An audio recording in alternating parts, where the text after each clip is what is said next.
Será que dá para apagar da nossa mente uma pessoa que a gente não queria mais lembrar ou que a gente terminou um relacionamento e nunca mais queria pensar nessa pessoa?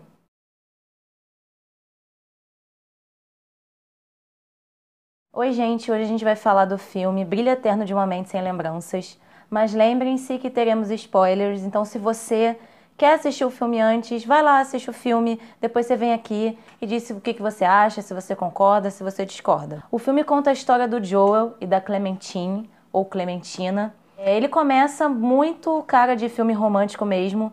O Joel acorda e é mais um dia comum para ele, aparentemente. Ele vai trabalhar e quando ele está na estação de trem, ele tem alguma coisa nele, dá um impulso nele e ele resolve não ir trabalhar naquele dia. Ele muda de estação e pega um trem indo para o sentido oposto de onde ele estava indo para ir trabalhar. Liga para o chefe e cancela aquele dia de trabalho. Logo em seguida ele conhece a Clementine, que aparentemente é uma menina doidinha que puxa papo com ele puxa papo com ela. Ela tem o cabelo colorido e eles acabam passando o dia juntos, a noite juntas, como um típico casal se conhecendo e iniciando ali um relacionamento. O filme, logo depois, vai mostrando cenas do passado, como se estivesse no passado. E a gente vê que o Joel e a Clementina já se conheciam antes e já tiveram um relacionamento. E aí a gente fica se perguntando como que então eles não se conheciam no início do filme, se o filme parece estar no presente e as cenas parecem estar no passado. A gente descobre então que eles eram sim namorados, mas por conta de um término, a Clementina procurou um tratamento médico existente, nesse filme, em que você consegue apagar exatamente a pessoa que você não quer mais ter na sua cabeça. Você consegue apagar memórias específicas, selecionadas, para que você não tenha mais aquela pessoa na sua cabeça. Quando o Joel descobriu isso, ele fez o mesmo procedimento. E aí, por isso que os dois não se conhecem nesse primeiro momento do filme. Durante o procedimento do Joel, é o que vai mostrando o filme, a gente vai entendendo como era o relacionamento dos dois. E as cenas de brigas e os desentendimentos, as diferenças deles e os motivos os quais levaram esse término desse namoro. As diferenças que para Clementina eram insuportáveis e para o Joel também. Só que no meio do caminho, o Joel meio que começa a ver as lembranças boas também. E ele percebe que ele não quer mais terminar aquilo. Ele quer continuar com a Clementina na cabeça dele, ainda que seja uma lembrança de um relacionamento que terminou, ainda que ele sofra pensando nela ainda, lembrando dela, ele não queria apagar as lembranças positivas que ele teve dela. Só que no meio do caminho ele não consegue avisar aos médicos que ele não quer mais continuar com aquilo. Então, ele e a lembrança da Clementina que está na mente dele começam a buscar lugares na mente dele onde não existiam lembranças. Então eles vão para uma lembrança dele criança. Aí fica ele e a Clementina lá escondidos numa memória dele criança. Por quê? Assim eles estavam fugindo do mapeamento que os médicos fizeram na cabeça dele para apagar todas essas lembranças. Importante dizer como é que é feito o procedimento. Antes dos médicos irem na sua casa e apagarem a pessoa da sua cabeça, você tem que levar no consultório vários objetos que você tem daquela pessoa, que te lembram aquela pessoa. À medida em que você olha para o objeto, o médico mapeia a área do cérebro que ele vai apagar depois, para que aquela memória seja apagada. E aí ele levou todas as coisas da Clementina lá para o consultório e o médico vai apagando, vai mapeando aonde está aquela lembrança na mente dele e depois o médico vai apagando lembrança por lembrança que foi mapeada. Mas se tem uma lembrança que não foi mapeada pelos médicos, eles não vão conseguir apagar. Então ele foge daquele mapa do cérebro que o médico tem. E foi isso que ele e a Clementina estavam fazendo. Eles estavam se escondendo em lembranças do Joel da infância, da adolescência, que os médicos não haviam mapeado. Porém, o médico mais experiente consegue encontrá-lo, consegue apagar essas lembranças, mas antes da última lembrança ser apagada, a Clementina fala para ele: me encontra no lugar tal. E é esse lugar tal que ele vai, sem saber porquê, logo na manhã em que ele acorda. Então, a princípio, o filme parece meio confuso, porque ele fica no passado e no presente. Mas depois você consegue entender o contexto e sabe por que uma hora parece eles no presente e uma hora aparece eles no passado, eles no mais passado. Enfim, os personagens secundários dessa história são importantes. O Patrick, que era um menino que trabalhava lá no consultório, ele ajudou a apagar as lembranças do Joel da cabeça da Clementine e se apaixonou por ela. Então ele usou as lembranças que ela tinha do Joel e fez como se fosse dele, para que ele fosse a lembrança dela, para roubar a namorada do Joel, bem dizer, foi isso. Nós temos também a secretária, que era apaixonada pelo doutor, e a gente descobre que ela já fez o procedimento na cabeça dela. E quando ela descobre que ela fez esse procedimento e esqueceu o médico, aquilo bate uma revolta nela muito grande. E ela resolve contar para todos os pacientes o que eles realmente fizeram. Ela conta para todo mundo se lembrar dos seus desafetos. E aí o Joel e a Clementina acabam relembrando um do outro e no final a gente entende que eles ficaram juntos independente das diferenças que eles tivessem um com o outro. Eu selecionei alguns pontos para comentar aqui com vocês desse vídeo de uma outra perspectiva, claro. O filme é incrível, o diretor faz muito bem. Acredito que a maioria das pessoas já tenha assistido esse filme. Esse é um filme de 2004 e ele fez muito sucesso, então eu acredito que a maioria, pelo menos, já tenha ouvido falar desse filme. O primeiro que eu acho que o filme mostra é como que as relações são líquidas, elas não são feitas para durar. Essa coisa do relacionamento ser líquido é até um termo usado pelo sociólogo Bauman, em que os relacionamentos não são feitos para durar, eles são muito instáveis.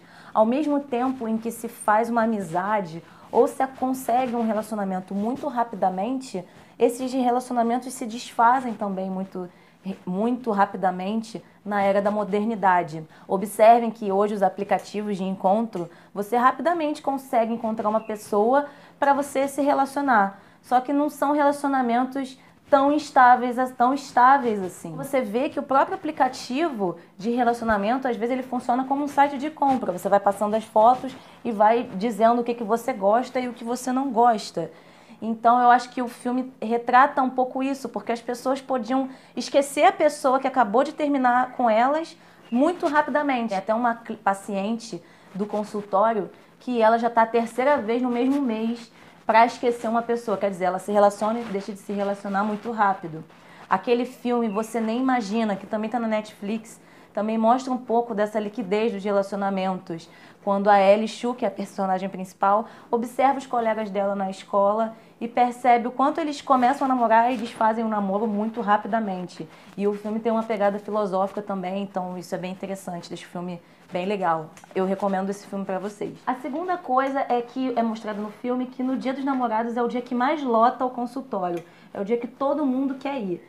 E isso denota um pouco das necessidades que o próprio sistema capitalista coloca na gente, que é necessário ter um namorado e que se no Dia dos Namorados eu não tenho ninguém, é melhor eu ir lá e apagar a pessoa que já me fez sofrer do que ficar o Dia dos Namorados sozinho, pensando nessa ou naquela pessoa. Então os personagens, de forma geral, e os pacientes desse consultório lá do médico demonstram isso, porque eles querem o tempo todo apagar e pertinho do Dia dos Namorados parece que todo mundo não pode viver a angústia ou o luto de ter terminado um relacionamento, que é uma coisa mais que natural, que é importante a gente vivenciar até para poder iniciar um outro relacionamento de uma maneira mais saudável. A terceira coisa é como que essa questão, tanto da liquidez que eu falei, e quanto das necessidades do Dia dos Namorados e da gente ter um relacionamento, estão ligadas aos personagens desse filme, não só o Joe e a Clementina. Você vê que o próprio Patrick, ele roubou todas as lembranças que a Clementina tinha do Joe e fez parecer que ele que era o namorado dela. Ele pegou todas as lembranças boas e fez como se fosse tudo dele, os presentes, tudo, fosse como se ele estivesse dando para Clementina, porque ele queria muito ter uma namorada. A menina secretária teve um caso com um doutor, mas ela mesma não suportou o fato de ter uma pessoa casada e ela se relacionar com um cara que estava casado. Então ela foi lá e preferiu apagar ele da mente dela do que encarar esse fato, do que terminar um relacionamento com ele de uma maneira mais saudável, do que até procurar outro emprego, já que ali ela ficaria desconfortável naquela situação. E o próprio Joel e a Clementina, que foram pessoas que brigaram entre eles, mas que ao mesmo tempo tinham tudo a ver um com o outro, mas eles não suportaram a dor da separação do outro. E na hora da raiva, eles simplesmente foram lá e tiraram um da cabeça do outro. Isso é mostrado também, uma coisa interessante, é que o Joel não lembra da musiquinha de infância, querida Clementina, quando a Clementina fala pra ele dessa música. Por fim, é importante lembrar que isso seria impossível por conta das questões da memória do nosso cérebro. O Daniel Goleman, no livro Inteligência Emocional, ele sempre fala que a gente tem uma espécie de duas mentes. Uma mente racional e uma mente emocional. Não é o coração, tá, gente? O coração não pensa. Quem pensa é o cérebro. É importante falar sobre isso. Essas duas mentes, a racional e a emocional, elas tentam o tempo todo estar em equilíbrio uma com a outra. E no geral, na maior parte do tempo, elas estão em equilíbrio uma com a outra. A gente tem no centro do nosso cérebro o chamado sistema límbico, que é uma estrutura que contém alguns componentes que fazem parte da nossa memória, aprendizado e memória emocional, especialmente a amígdala cerebral. É ali que a gente guarda todas as nossas memórias emocionais de alguma coisa. Então, em pessoas que tiveram que tirar a amígdala cerebral, por exemplo, elas perderam completamente a empatia. Elas não conseguiam sentir nada pelo outro. Elas não conseguiam, muitas vezes, até chorar de tristeza ou até de alegria, porque a amígdala delas foi retirada. E o nosso hipocampo também, ele é responsável pela memória e pela nossa aprendizagem. Então não tem como simplesmente tirar o nosso hipocampo do nosso cérebro. Você vê que no mapeamento do médico, as imagens de memória que aparecem em várias partes do cérebro que não tem nada a ver. Aparecem ali só porque o filme teve essa licença poética de fazer isso. Só que assim, geralmente as memórias elas ficam concentradas nessas estruturas que eu falei aqui pra vocês. Por fim, e não menos importante, o procedimento de todas as pessoas que fizeram deu errado. Porque a secretária, com muita raiva que ela tinha feito isso, acabou espalhando para todos os pacientes as suas fichas e as fitas de gravação em que eles lembrariam dos crushes, né, dos ex-namorados, dos ex-maridos, e relembrariam todos os relacionamentos ruins que eles tiveram. Então isso só mostra que no fim das contas não adianta. Se você teve que voltar para uma pessoa, você vai voltar, como foi o caso do Joe e da Clementine. No fundo eles perceberam que eles se amavam e que eles tinham diferenças, mas que eles iam conviver com elas mesmo assim. É o que o Joe fala pra ela na frase final. Ela fala, eu sou uma maluca, uma neurótica. E ele fala, tudo bem, por mim tudo bem. E eles começam a rir e é uma cena muito fofa. E se não for pra você ficar com aquela pessoa, não vai acontecer, mas é importante pensar e ressignificar essa angústia, ressignificar esse término, ressignificar esse luto que você está vivendo. Porque só assim você vai se entender melhor como pessoa e vai estar pronto para um novo relacionamento de uma forma mais saudável, priorizando as coisas que te fazem bem e não só fazendo coisas só para agradar o outro, deixando de dizer o que você pensa só para agradar o outro. Isso acontecia muito com o Joel. Durante o relacionamento deles, a gente vê as cenas em que ele falava o tempo todo, eu não quero discutir sobre isso, eu não quero falar sobre isso. E ele nunca falava, enquanto a Clementina insistia para ele falar sobre tudo o tempo todo, e ele não queria falar. Até nos momentos bons que estavam vivendo, ele às vezes falava isso, eu não quero falar sobre isso. Enfim, eu acho que é isso, gente. Acho que a sociedade hoje, ela puxa muito a gente pra gente não lidar com o nosso mal-estar. Então a gente toma remédio para esquecer, a gente quer tomar remédio para dormir, remédio para não ficar triste. Mas muitas vezes a tristeza, as angústias, os lutos fazem parte do nosso crescimento emocional e até mesmo crescimento moral. Enfim, gente, é isso. Espero que vocês tenham gostado. Se vocês querem assistir mais resenhas, comentem o que vocês acharam, quais filmes vocês querem ouvir resenha. E é isso. Um beijo.